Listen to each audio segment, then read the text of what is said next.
Present by Magahi Music Recording Studio, Guraro.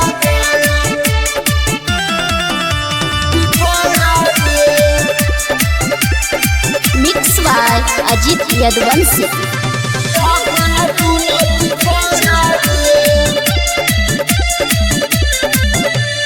लहंगा देलियो नथिया देलियो सलवार देलियो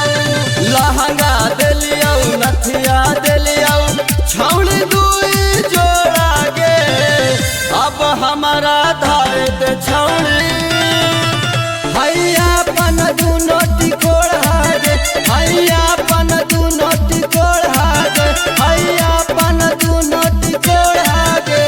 लहंगा देलियो नथिया देलियो झुमका देबौ पायल गे लहंगा देलियो नथिया देलियो छौड़ी दुई जोड़ा गे अब हमारो धारे दे छौड़ी हैया पन दुनो टिकोड़ा गे हैया पन दुनो टिकोड़ा गे हैया पन दुनो टिकोड़ा गे Mix by Ajit Yadvansi.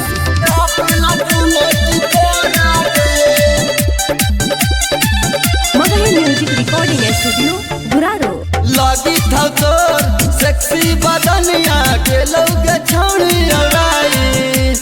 चाहे केतनो हाला करम जैबौ न बेगर खाई हाय रे हाय हाय हाय लगी था तोर सेक्सी बदनिया के निगे छौड़ी औराई चाहे केतनो हाला करम छोड़बौ न बेगर खाई तोहर चिरौरी सुन ग छौड़ी हेला में छान के देव खिलाई तोहर चिरौरी सुन ग छौड़ी खाइब थोड़ा थोड़ा गे अब हमारो धारे दे छौड़ी हैया पन दुनो टिकोड़ा गे हैया पन दुनो टिकोड़ा गे हैया गे वाला टिकोड़ा गे